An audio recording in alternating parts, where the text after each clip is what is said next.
Hello everyone! Welcome to Like Share Flex Podcast where like, shares, and scrolls tells a bigger story. Kaya, hinto muna ang mag-scroll, saksak na ang earphones at samahan kami sa pag-explore ng katotohanan sa likod ng social media. I am Raisa Ramizcal, your main host, at kasama ko ang aking mga co-host na sina Ako si Marco Saradoy. Ako si Alvin Serpinya. Ako si John Carl Salazar. At ako, si Ray Verteada. and we are LSR Squad. Ang topic natin today sobrang relatable social media. Halos lahat tayo gumagamit nito araw-araw. Pero tanong, ito ba ay blessing o curse? Kaya para mas mapalalim pa natin ang usapan, may special guest tayo. Let's welcome Ate Angeline Doctolero, Kathleen Reyes, at Noah Dimson. So, kamustahin naman natin ang ating mga guests. Ate Angeline, kamusta naman kayo ng long distance relationship? Yung boyfriend mo? So far, okay naman from the help of social media syempre. Pero kung walang social media, mahirap makipag-communicate sa panahon ngayon. Tama.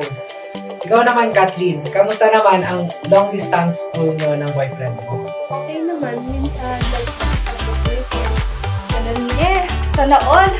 Ano naman ako, walang kabebe time in online. Doon tayo ako. nalugi.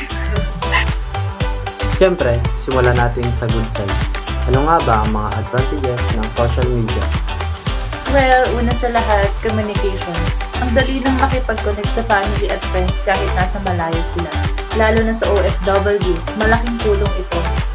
Tama, at hindi lang yan, malaking impact din ng social media sa education. Ang daming free learning resources sa YouTube, Facebook groups at TikTok na nagpapadali sa pag-aaral. Speaking of TikTok, ang dami rin sumisikat dahil sa social media. Dati, kung gusto mong maging artist or influencer, ang hirap pumasok sa industry. Pero ngayon, isang viral post lang, instant fame ka na. True. Isa pang magandang epekto. Nagagamit din ito sa business. Maraming small businesses ang umaangat dahil sa online selling at digital marketing. Oo nga. So in short, social media is powerful pagdating sa connection learning at opportunities. Pero hindi naman lahat good side lang, di ba? Tama, hindi rin natin pwedeng baliwalain ang negative side ng social media. Ano sa tingin nyo ang biggest disadvantage nito? Sa tingin ko, mental health issues. Ang daming tao na naaapektuhan ng social media pressure. Minsan ang daming perfect looking photos at achievements na nakikita natin online. Tapos feeling natin ang pangit ng buhay natin kumpara sa iba. Exactly. Dagdag pa dyan ang cyberbullying. Sa isang post lang, pwedeng may mabash o mabully, lalo na sa mga kabataan. Hindi lang yan. Minsan, nagiging toxic na rin kasi nagkakaroon ng cancel culture. Kapag may nagawang mali ang isang tao, parang hindi na siya pwedeng magbago, na parang wala ng second chance. Dagdag pa dyan ang fake news.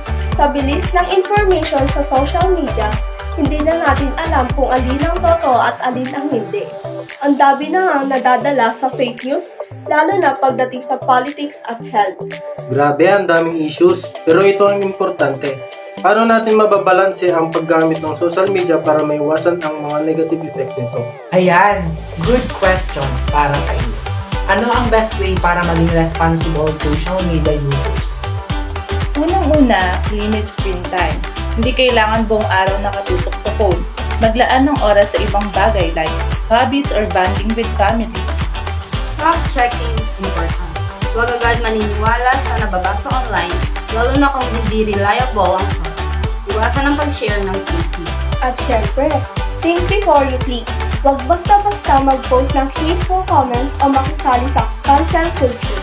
Mas mabuting maging responsible at respectful sa online world. Ang ganda ng mga reminders na yan. Talagang kailangan nating alalahanin na tayo ang dapat may control sa social media. Hindi ito ang dapat kumokontrol sa atin. Grabe! Ang dami nating natutunan today. Sa madaling salita, social media can be both a tool for a good and bad. Depende kung paano natin ito ginagamit. Kaya mga listeners, gamitin natin ito ng tama. Let's be responsible, be mindful, and make sure na paggamit natin ng social media ay nakakatulong hindi lang para sa atin. Maraming salamat sa ating mga guests, Ate Angeline Doctolero, Nova Solis, at Kathleen Reyes. Thank you so much for sharing your insights. Thank you din and saya ng discussion. Salamat sa pag-iimbita. At syempre, salamat din sa aming listeners kung may thoughts kayo about this topic. Comment or message us sa aming FB page, Like, Share, Reflect Podcast. Don't forget to subscribe and share this episode.